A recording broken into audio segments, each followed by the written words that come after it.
Well, we're at 12:01 again. Thanks everybody for joining us. Thanks for taking the time out of your day as we kind of go through these next 3 weeks. So we're already excitedly sort of putting marker to paper, trying to get some ideas down and out as we think about the renewed Jordan Creek site that we talked about yesterday. And you all will see those initial thoughts and ideas tomorrow at 5. So with that, I want to talk about what we're going to focus on today, which is the 404 North Jefferson site and the Founders Park site.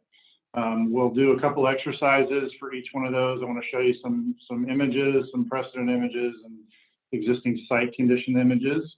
And then we'll wrap it up with just a general discussion like we did yesterday. Hold your hand and unmute, and we'll talk about some important things, and then we'll be off to the races. So with that, I'll turn it over to Hannah. Hi, everyone. Good afternoon. Thank you so much for all of your patience yesterday. So I'm just going to go over again that, treat this as if it were an in-person meeting. Enable your video so we can see your faces. Go ahead and change your name to reflect your real name and not your, email or phone number. And continue your patience. Again, really great job yesterday. I know that we're kind of throwing a lot at you. Here's my email. Feel free to email me or chat me over Zoom if you do come across any difficulties, and keep that chat box open today. We are going to be sending a few links to some exercises. So yeah, again, thanks for being here and good luck. Okay, so with that, let's get rolling. So again, Hannah's email is in the chat. If you need to chat with her about anything, you need help with Zoom or any of the links that we post up later. Thank you, Taylor, for sort of running everything behind the scenes as you always do. And the rest of our team is on today. And we'll join into the discussion and certainly listen to the information that you guys have to give to us as we take this listening and understanding and turn it into ideas. So again, back to our overall site context and the Jordan Valley big idea. As we connect from the commons at the East Meadows all the way to the west and the idea of West Meadows, we're kind of in that barbell in between that we talked about, and connecting up Idea Commons downtown and all of these other things together is really one of the most exciting parts of this overall project. So today we're going to zoom in on Founders Park, and we're going to zoom in on the former Meeks site, which is 404 North Jefferson. And so here you see on the left-hand side of the screen the renewed Jordan Creek Phase 1, which is what we talked about yesterday. In the center, that rectangle, you see Founders Park. And then a little bit above that and to the right, you see 404 North Jefferson. And so we're going to concentrate on Founders and on Jefferson and talk about how that fits into this overall piece of the puzzle. I would tell you that we have been researching, we have been doing our homework, but what we haven't been able to do with you and the community is engage a little bit more on Founders and Jefferson from a program and idea standpoint. And so that's really what we want to do today. We want to fill in some of those gaps, some of those important and critical community gaps that we filled in with Jordan Creek over all of the visioning work and the surveys and everything else we've done. So that's really what today is to accomplish, is for you to help us fill in the gap on Founders and Jefferson, so that we can be more fully formed in our ideas as we present them to you in the following weeks. So what you see is the backgrounds. If you go back real quick, Hannah, what you see in the background here was the concept for Jordan Creek Phase 1 that was in. It was a very quick 2-day concept sort of exploration with some stakeholders that was done previously. It really envisioned, you know, the idea that the water could be something that could link all the way through downtown. And even since then, I think some vision, the vision, the whole idea of linking east and west has not changed, but certainly as everybody becomes more informed about what we can do, this will continue to evolve. But this was a placeholder until we got actually to today and this week to allow us to keep moving. So with that, let's go to founders. Okay, so we're going to spend a little bit of time here on founders and then shift to Jefferson. So we clearly understand how important founders is and the idea of founders is to the community. We understand that it was certainly a celebration of the city's namesake and the spring and that was founded, and the city was founded around.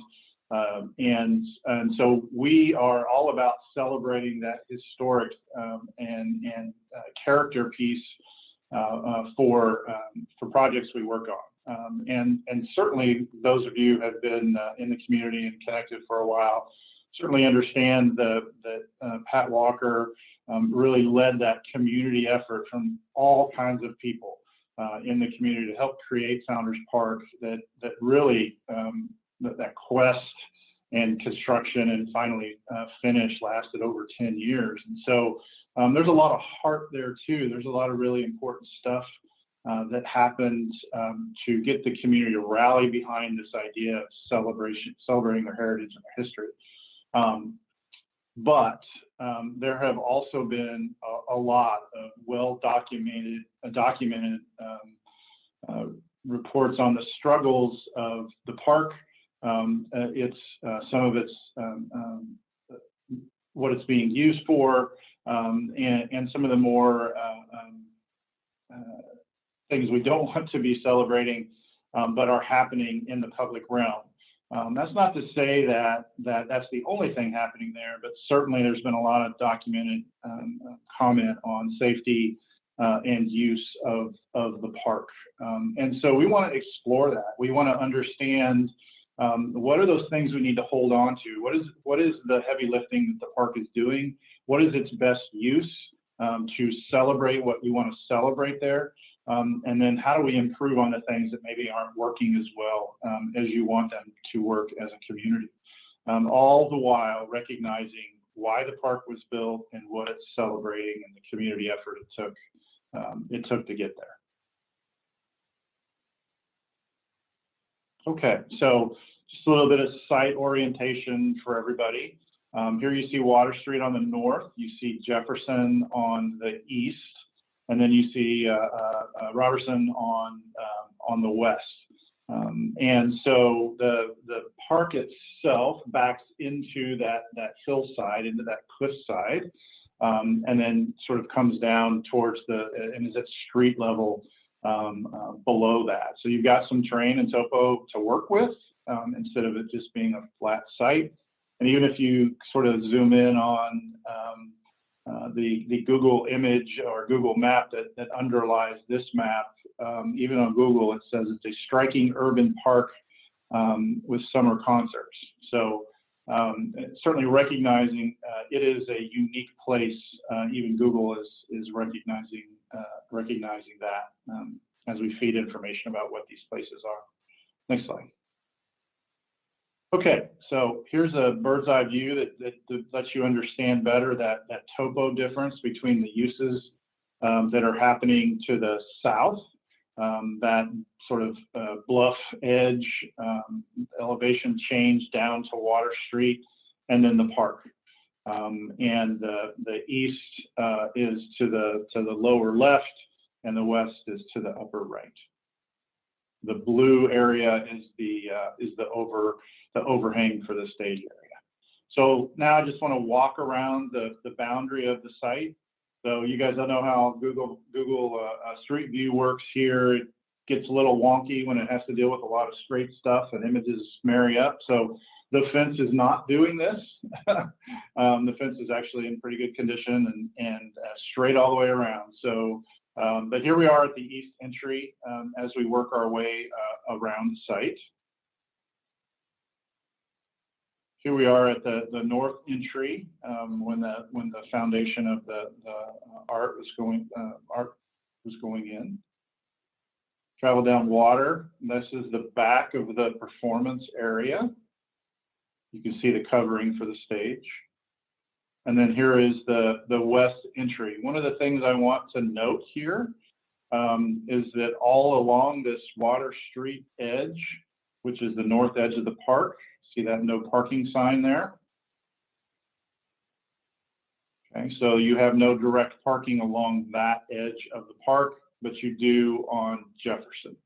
You do have parking across the street on Water. And here we are inside the east entry and looking to the west, and you can see the blue top covering of the stage. You can also note, obviously, the eye towards celebrating and commemorating the history of the community and those important things here, using the vertical walls as gallery space within the park. Next slide. Here we are on movie night prior to the installation of the overhead. These are the images that we were able to look at and capture. Really show movie nights being very well attended and lots of community support for them. We think that's terrific. So when you look at programmed events and the importance of them to a park space, this really changes absolutely the way a community space looks and functions, especially feels while you're in it with a whole bunch of other people. But if you look at the image on the right, as we're trying to enliven that space and we're bringing in food and trying some other unique things, we don't have a lot of people surrounding that, and so that feeling of that park is completely different. Even though we are trying to program events and some of those other things here, in that case, and certainly could have been just as they were pulling in, et cetera. I have no idea on the time stamp of that image, but it's a totally different feeling when you see these kinds of spaces that don't have any people in them. Next slide. And here you are. It doesn't seem hard to find images of the park without people in it. What we have obviously is a lot of concrete and a lot of vertical square concrete. I don't want to get too designy on everybody, but this certainly harkens back to the brutalist style of design that was prevalent in high design in the 1950s. It's certainly a callback to that kind of creating that kind of public space that was very much sort of in your face and geometric. And there's certainly precedent for this all the way across the country. Next slide, please. And so you have it at Freeway Park in Seattle, a very famous project that is a deck over a freeway when it was closed, and the park that they chose to put in there certainly mimics some of this style and styling. Next slide. And so you can see this, but what they have also is quite a bit of green, and quite a bit of green as a setting for some of this. And so as it frames it, it also softens it. But it is certainly a very forceful, contemplative sort of space that looks like it's more to be viewed instead of experienced. And certainly this image of Freeway could be taken right out of Founders Park. And so you can see the echoes of these kinds of designs in Founders itself. Another one is in Minneapolis that was ready to sort of be taken out, and it ended up being saved, but they did a lot to open it up and be visible and be accessible so that people would actually feel more comfortable in using it and utilizing the space itself. Next slide. And then we have maybe the granddaddy of them all in the movement, which is the Fort Worth Water Gardens, which became famous. It was in the movie Logan's Run. It is a absolute statement piece and maybe the most dangerous public space in the United States. It's great to look at, but boy, if you try to traverse that walk going down to the eye, and that eye in the center is 9 feet deep, more than enough water for people to have bad things happen, and several have. So as a public space, as a work of art, it's beautiful, but it certainly has a very forceful sort of style to it that is much more about looking at than experience. And so as we look back at now, after just a few of these precedent images, next slide, you start to see, you start to see some of the lineage of where some of these forms and shapes, as people grappled with how do we celebrate the Ozarks, how do we celebrate the spring, how do we celebrate the founding of our community, and the materials that we use, and all of that wrapped up into that effort to get it funded and built. You start to see where some of these threads came from. And so what we want to explore now is sort of, okay, so if it doesn't function or work the way the community needs to function, what do we need to do to improve that? What are the things that need to be done to make this a better experience for the community, deal with some of the safety and other issues that will really help it become a functioning quality sort of pearl along that string of pearls concept, because we see this as a really important piece of that. It's part of this connective tissue that we talk about in connecting all the way through Jordan Valley. So next slide, please. So we did have one question on the survey that went out to everybody that was about founders. And the question we asked was, what improvements could be made to the park so that it better fits with the downtown community and serves the greater Springfield area? We allowed people to choose their top 3. So when you see several answers higher than 33%, you understand why that could happen. So there's multiple choices per person here. But what clearly comes out of this is this idea that it needs to be better connected to the larger idea. It needs to be safer for people at all times of the day. And there needs to be more green space. And then I think the fourth one that is almost as high as the rest is being able to visually see into the park. And if we go back to those slides of our sort of quick tour around the site, you very quickly see you have very narrow windows to see what's going on in the park. And so from the inside, you see the art displays and the history and that sort of stuff, but from the outside, all you see is the backs of tall concrete block. That doesn't feel terribly safe. That you know that, one, I can't see into it, and two, I can't see out of it. And so when you design public space and you design public park space, having a little bit of that or some of that is okay. But when you have such a significant amount of it, it really leads to some of these other things that are playing on it. And visually being able to see in and out is one of those critical things. So this is a really critical first piece for us to understand where people are at, but we want to dig a little deeper. We want to understand a little bit more. So here's what we're going to do. And I think you guys remember, hopefully, Mentimeter, which was the live polling thing that we used. So you're going to, Hannah's going to post up in the chat the link to our Mentimeter here, and we have 4 questions there. And we would like for you to answer those 4 questions. And then as we give everybody a little bit time to be answering those questions, we're going to go live and do a review of that real quick. And then we'll head to doing a little bit more on the Jefferson site.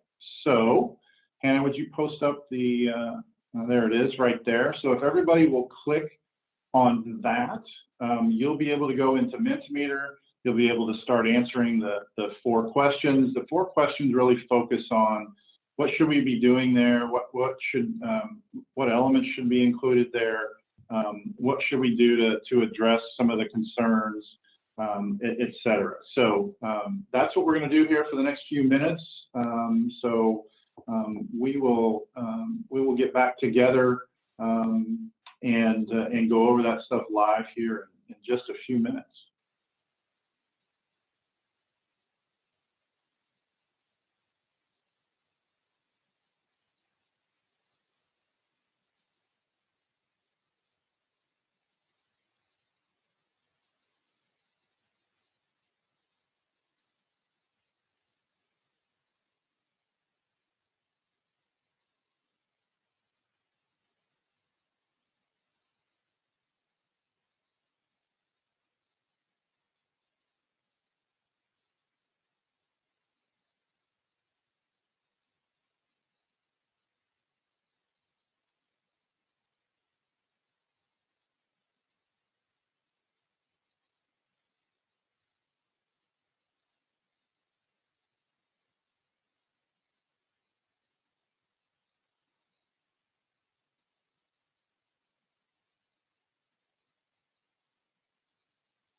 Give it another minute here as people keep responding.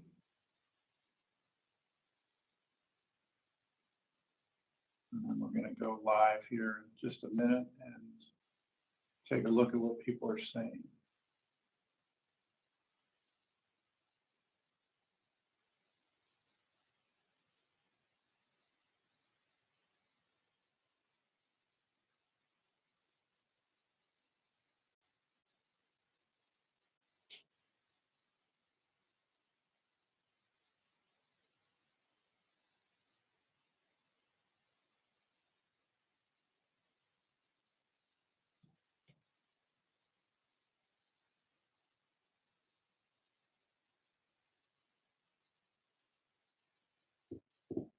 Okay, let's go live. Let's see how people are responding. Oh boy, excellent.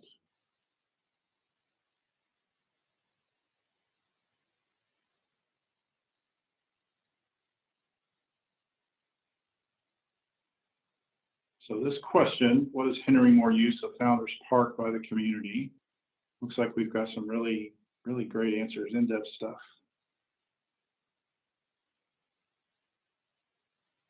Talking about physical access, visual access, how it feels unwelcoming, the giant black fence. You know, when we go out of this, when you look at the park from the corner at Jefferson and Water, it reminds me of a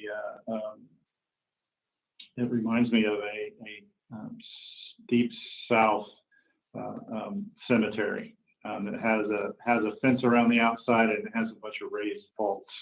I know that's not very pleasing or pleasant to say, but that's when I see it every time, that is the first thing that pops into my mind. Because of that fence makes you feel like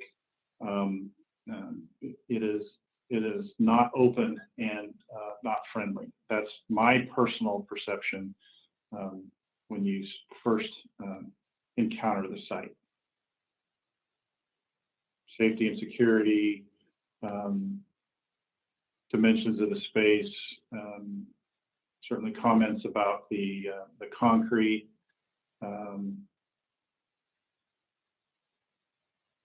lighting, etc. So great responses.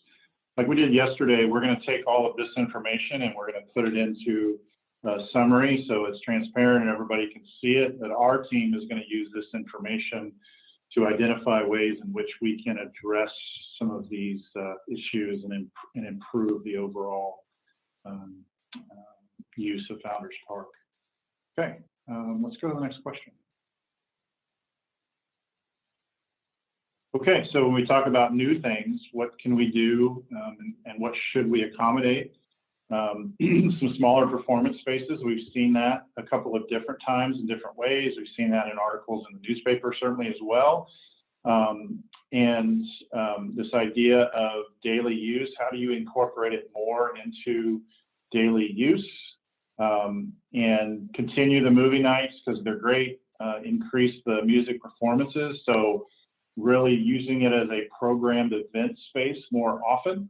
And certainly when we deal with food and booze regulation that was mentioned yesterday and we see here today as well, it's a very easy space to sort of police, right? To control from a gating standpoint, because of its sort of linear nature and one, it's already fenced, but you can control access points and make sure that you don't violate any open container laws, that kind of stuff. So from that perspective, being able to manage it as an event space more often certainly has its advantages, no doubt. Okay. Concerts, films, more events. Perfect. And so again, back to the comments from yesterday, the great thing is if we think of this as a series of places where we can do different things, it may be that the Founders Park becomes the performance space along that string in this central part of the barbell. And so you do have this sort of traveling from experience to experience to experience as you work your way down the trail, or you have a large sort of festival evening in the area, both at Jordan Creek and at the park itself. Okay, let's go to the next question. And here we are into talking about specific changes to improve it, improve its use, encourage more use.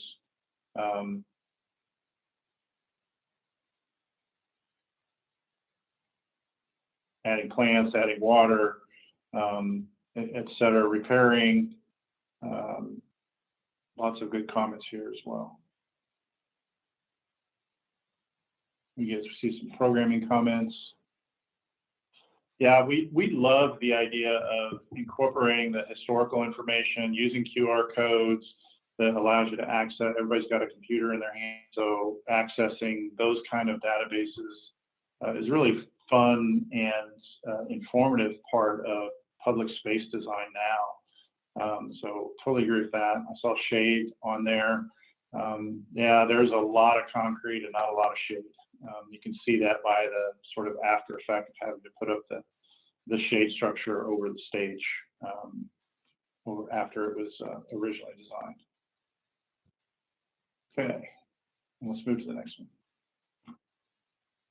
Okay, so here we are. So we were looking for, a lot of people have big idea that's more than just about use or about elements or about one thing. And so we really wanted you to tell us how you can put all this stuff together. This is more about vision, and can touch on a whole bunch of different stuff. But here we see all kinds of different things that are the use of the water, the removal of concrete, lunchtime destination, reimagining it through design, etc. So we'll absorb all of these and figure out how these help us address some of the other critical issues that we know we have. Okay, so thank you for that content. And we certainly have, let's go back one, actually, Hannah. I'd like to actually open it up for discussion now, and just talk about anything you want to touch on with founders before we move on to the Jefferson site, and maybe see what folks have to say. If you've got some additional stuff that you think is important for everyone to talk about and touch on here, that maybe we didn't get a chance to add or didn't really fit in any of those questions, we'd certainly like to hear your comments. So Hannah, if you want to help us run this part, that'd be great. Yeah, it looks like we've got a raised hand. M. Park, you go ahead and unmute. Hey Ken, nice background, by the way, and just a few comments that I wanted to make the team aware of. The main conceptual ideas that Founders Park was built upon was, first of all, the historical element that was evident within the park. Secondly, the acknowledgement of the spring, the city of Springfield. I don't know whether this is true or not, but evidently the original spring was somewhere within this general vicinity. And so it was the water element within Founders Park was a very important design element that was incorporated into the park design. And actually the third element with all the concrete was the element of a quarry site. I'm not quite sure I understand the historical significance of that particular design element, but that's why all of the concrete structures are present in the park. As it turns out, when the city of Springfield put all the effort into revitalizing the downtown area, one of the outcomes of that was some of the indigent population was displaced, and this was one of the areas that it was displaced to. There were a lot of great comments made, and I really appreciate the thought behind them. A lot of great comments made by the team about what might improve the park, what elements might be incorporated into the park. One of the things that came to mind too is taking into account this site and everything that is all of the desires that were mentioned, or some of the design elements or features within the daylighting project site that were mentioned earlier. That might be quite hard to achieve, just you're going to run out of space. And Ken, you made a good comment too, that perhaps Founders Park could be the location for some of those elements that we just simply don't have the physical space to incorporate into the daylighting site proper. The proximity to the site, it only makes sense to take this site into account, as does the Meek site. For example, there's not a public restroom at this facility. There may be a need for a public restroom at the daylighting site, for example. Or I guess what I'm saying is this site can augment the project site just to give us more room to work with. Brad Irwin made an interesting comment yesterday too about not replicating activities, events from the square area to the daylighting site, which I think is important. A lot of good comments were made today and yesterday about the design of the Jordan Creek daylighting area really has to stand on its own, so that every element about that, what you see, what you smell, what you feel, what you hear, all of that needs to be such that it lives on its own, it breathes on its own, so that the city doesn't have to continually try to program activities or events within that space to make it a successful one. It needs to really live on its own without having to have all of that CPR introduced to it to make it work well. I'm not sure what all that means. Guess what I'm saying is that we have an opportunity here to take another look at Founders Park and the daylighting projects and the Meek site for that matter, to make them all work in tandem with each other to pull off a successful project here. The parks, I believe I've already given to Jared, and if I haven't, I will. We have done some preliminary schematics on what we might be able to do to enhance the safety aspect within the park, but taking that with, outside of the context of the Jordan, the daylighting project just doesn't make sense anymore. So I think this is a very important site to the overall success of the daylighting project, as well as the Meek site as well. So I'm really appreciate the opportunity that Parks has to be involved in this discussion and to address some of the contingencies that we vie with the unintended uses of this park now. There were some slides that Ken, that were earlier in your presentation that showed a pool of water that Yes. no longer exists now out of necessity. Right. However, because of the unseemly activity that took place in the pool, we've since gone in and filled all that in, and the result is an elevated platform that could function as another performance venue of some type. However, we did maintain the water element through the waterfall and a recycle, or a basin that could, recycle the water through. So we have tried to take at least some incremental steps to help improve the safety of users within the park. But honestly, we haven't achieved that goal. And my hope is that even though this particular facet of the project is unfunded, that we'll be able to come up with a design that is within the context of the larger project now, that will address some of the issues that we have now, so that this truly does indeed become an asset to the community. Because unless we actively program it, as it turns out, a good image of that is a movie night.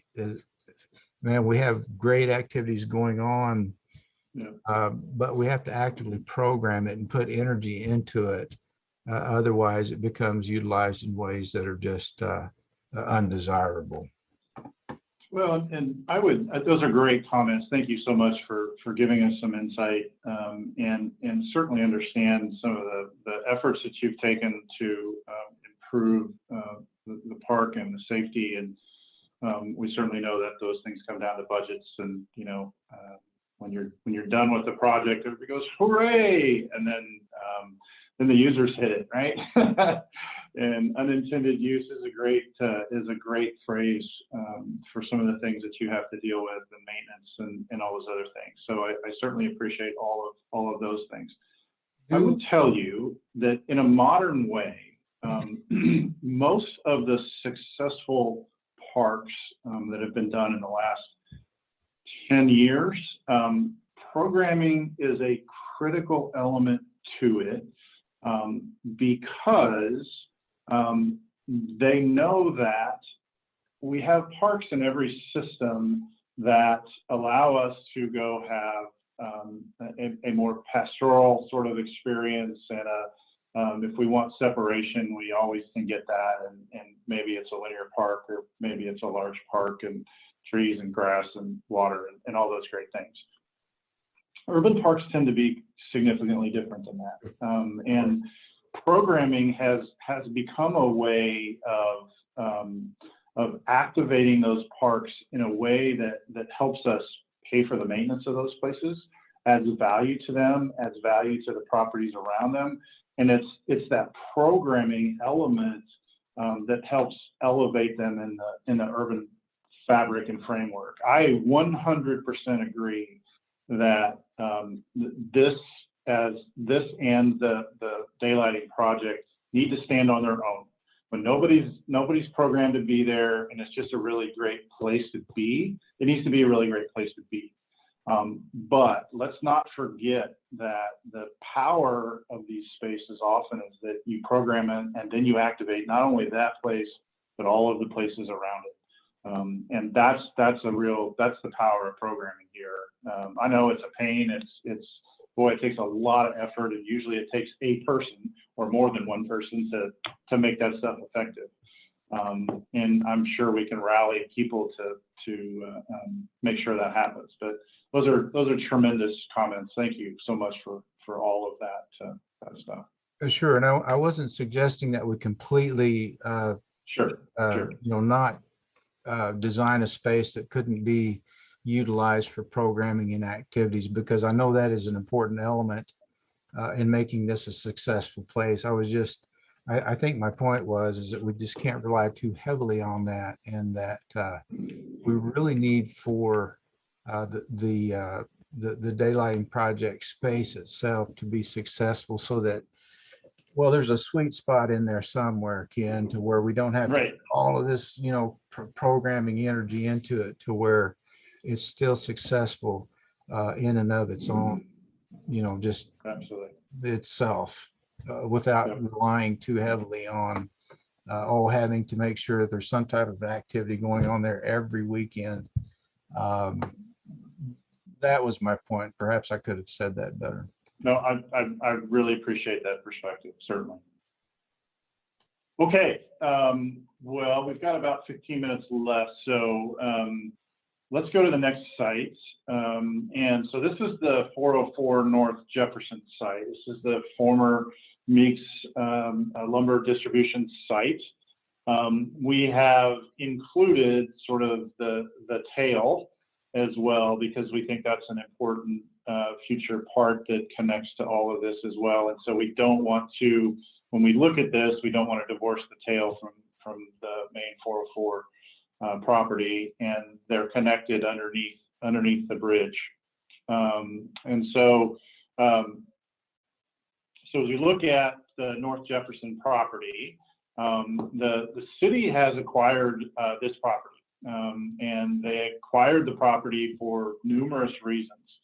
One is the critical future daylighting of Jordan Creek throughout this area. And so as the Jordan Creek contained sewer boxes head this direction and actually existing across this site, there is an opportunity to daylight through this area to, again, help with flood control throughout downtown, improving water quality, all of those things that we also see on the daylighting project on the lower Jordan Creek piece that we talked about yesterday, but also in this. And that ties into this bigger Jordan Valley concept, and then the overall more focused concept, both of which you saw earlier, and ties into the comp planning process as well. Okay, so we also think that this site being directly to the north of the access of that handle of the barbell.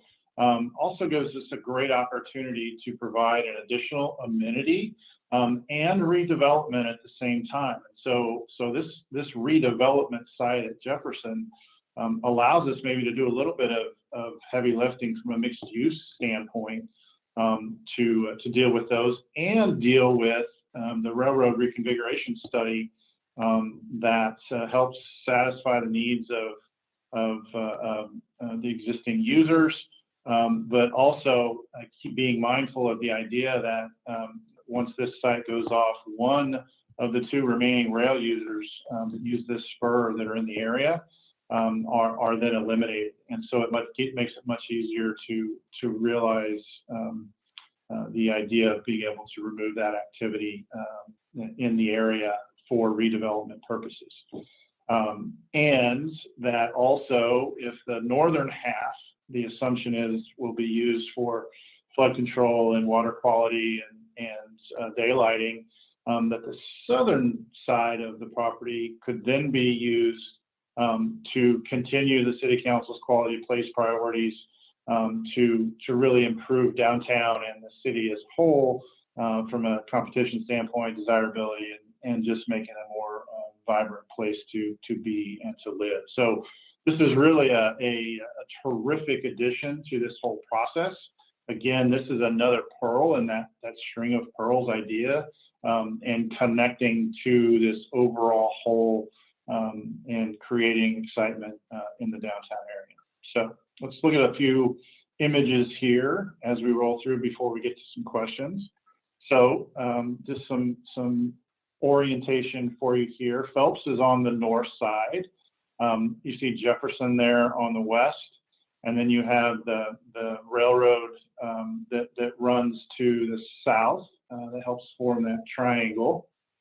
And then you see the 404 site, which is on the west side of the bridge, and then it goes underneath to that railroad siding for the tail that I was talking about on the east side of the bridge. And the bridge is significantly over the top of the site, and you can actually see in the shadows from the bridge pilings there as it goes across. Okay, next slide. So let's just look a little bit. We'll travel around here. There's the bird's eye view of the site itself, with the railroad siding on the east side and the 404 side on the west. It's my understanding that all of the operations and materials have been removed from the site from the former Meeks distribution yard here, and we're left with the site and our red longhouse that sits there on the site itself. Next slide. Okay, so you're just off of Phelps here. Phelps is behind you, one slim property and concrete building there to the left. About where that light pole is about where the property starts. You can see the corner there of the yard where that lumber is stacked. And then you travel all the way down. The brick building in the background is that long building on the south end of the property. You see the overhead power and the street, the one-way street as well. Okay, next slide. So here we are looking through the lumber yard itself to the bridge. In the background, we've got the long house to or the warehouse to the right-hand side, and the lumber yard to the left. And then here we are is the street presence of the brick building that I've been calling the longhouse, which is really a warehousing and operations building. Nice. It certainly has a lot of potential on the facade side. It's plain, but it's also brick, and it has some articulation. And I know a whole bunch of architects who could do really amazing things to give that some street presence. And then you have this wonderful south facade as we end with the railroad tracks.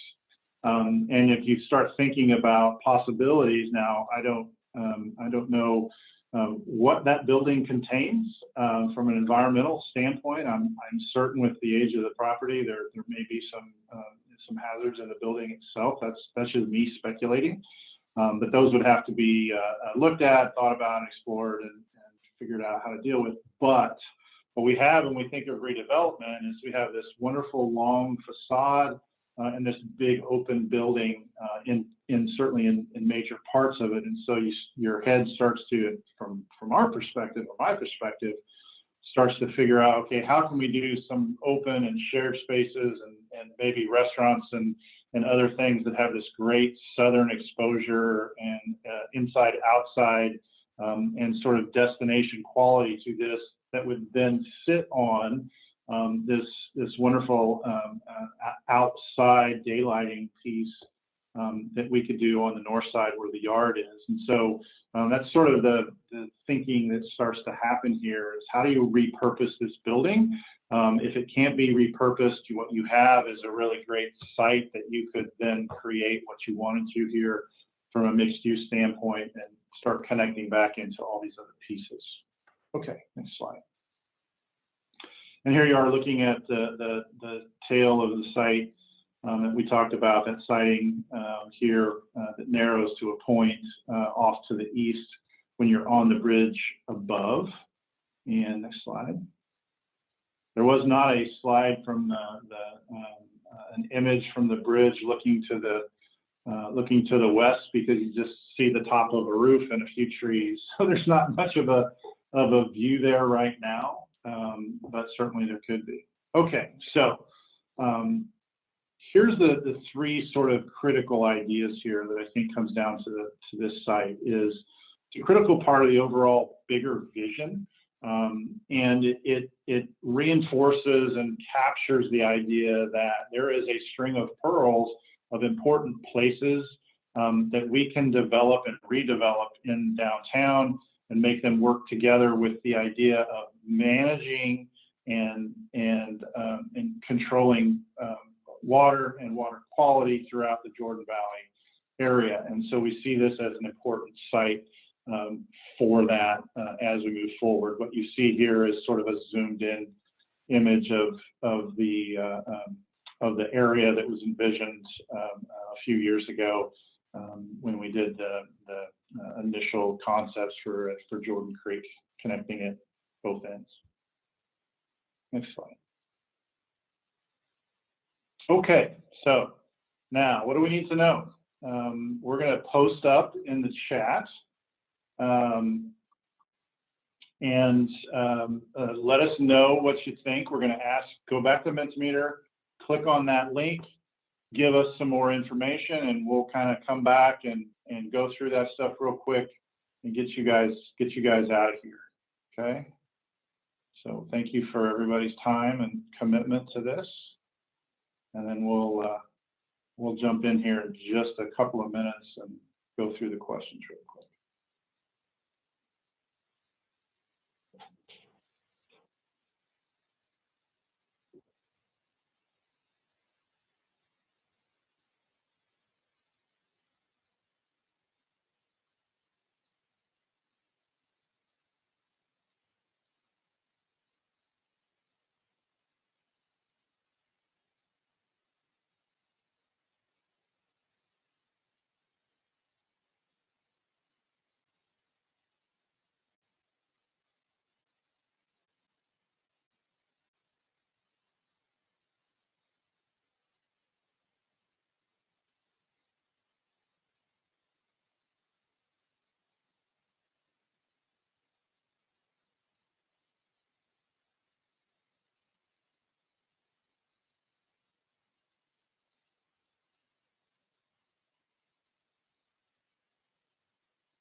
Okay, Taylor, if you're ready, I'll start to go through these for everybody.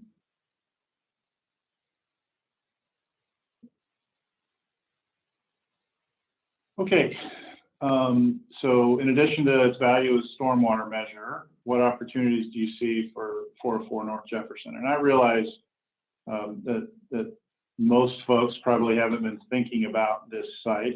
It's a relatively new acquisition, but we certainly see that there's opportunity there. And so we see some great things about creating density, using the building, connecting to the Greenway Trail, filling in that gap, green and natural space, don't overlook stormwater, and creating an attraction for the E-Factory and surrounding businesses.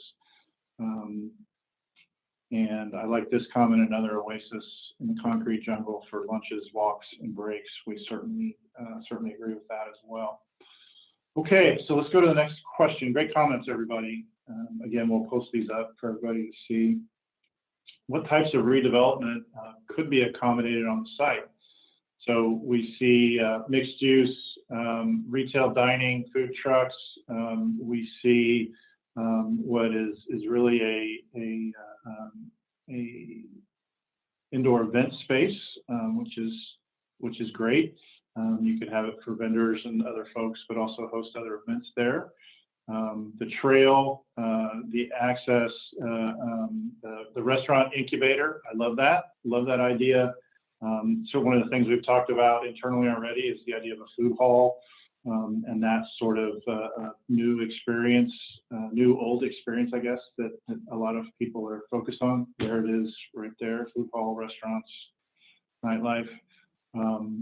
But also a really tremendous opportunity for offices and creative office space, open office space, those sorts of things, as we all wrestle with what office space looks like here in the future. So that'll certainly be an interesting one. Okay, next question. What amenities should we include? So here we get into walking paths, the green space, the open water, Wi-Fi, workout areas, interactive art, restrooms, etc. So a lot of focus on what do we include here to activate the green and the greenway quality here to fit in with the rest of the overall outdoor experience. So that's terrific. Okay, next slide. And then finally, what elements can be accommodated at the site to make it a unique destination in the overall system? And so again, if we talk about we talk about what founders could be, what the daylighting project could be, what this daylighting piece, mixed use piece could be, we start understanding now that we could literally string together a series of ideas that would allow those other things to breathe at the right locations and not feel overburdened by, I think, as someone said yesterday, being everything to everyone. Now we have the opportunity here to sort of spread out a little bit and let things be what they want to be in those different locations. And so I think a lot of that gets captured here as we look at this. Certainly the parking thing comes up in nearly every case. When we talk about these kind of development and redevelopments, it will not be ignored. And the idea that we're all drawn to water. I think certainly those of you who can attend the water conversation tomorrow, that's going to be an important conversation on what does water look like here as we open it up and daylight it. We know it's going to flow when there's a flood, but what does it look like in a normal condition and in a normal day that we have? And so we want to make sure that people understand that and expectations for what that might be and how we can play with whatever we've been given with and try to enhance. So, okay. So I think with that, we're right at 1:01. I certainly would be available for any other additional questions. those of you who need to hit hard on your 1 o'clock out, thank you for attending today. We really appreciate that. You certainly can attend to whatever you need to attend to, but we certainly can stay on here for a few minutes if there's any additional comments, questions, discussion that folks want to have. Just as a little bit of a wrap up, we're going to put all of these questions and their responses together. We'll post those up today. So again, that's the website hub, the Charrette hub that we have in our link. And actually, Hannah, can you post that Charrette hub link up for us in the chat, so that you know that every day our goal is to post up everything that we created for the day, all of the responses that we've gotten. As we move forward, that might be a little hairier to do as we're responding to all of the different concepts and ideas and all those other things. But in these initial stages, we're going to post up the videos, we're going to post up all the content, we're going to post up everything we can, so you have access to that information as we move forward. And we're going to build on that as we continue to go forward. So there's the main website. And can you drop the Charrette link on there as well, the Charrette hub link? And remember, it's the renewjordancreek.com/Charrette, and that'll take you to the Charrette hub that has all of our stuff. Our stuff from yesterday, we posted up yesterday. We'll post this stuff up today with the recording, and everybody will be up to date. And you can certainly explore that as you need to. So tomorrow, we are going to be going over some initial thoughts and ideas focused on the daylighting project at Jordan Creek. We may have some diagrams, some early diagrams on the 404 and the founders sites, but we're going to focus on the daylighting project first as we continue to evolve that information. And then after that, the next session will be in 2 weeks on Tuesday, as we start to go through our funnel and narrowing process. So with that, is there any other comments or questions? Feel free to raise your hand or unmute. If not, yeah. Just a reminder to everybody about the focus groups tomorrow, the one on economic development and development. I believe that one is 11 to noon. And then from 1 to 2 is the water and environment focus group. So if you have not filled out that super quick survey that Kristen emailed out yesterday, please do that right after this call so we can plan format and content for those. That'd be super helpful. Thank you all. Great. Thank you, Taylor.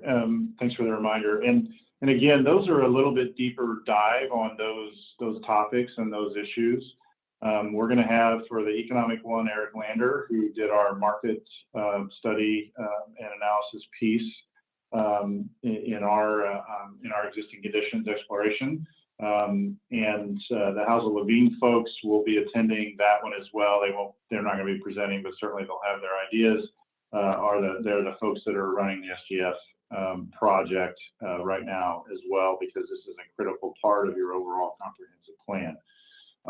And then at the water one, we'll have our water quality and our design and environment folks there, so that we can sort of take everybody through some of that process that we're going through right now, so they understand the parameters that we have in dealing with all of those fun things to make the project. So seeing no hands, thank you for all the content in the chat. Thank you for all the answers to the questions. We really appreciate it. We hope these 1 hour-ish sessions are working for everybody. And we will see you tomorrow at 5 o'clock. Thanks, everybody. Thanks for all your time.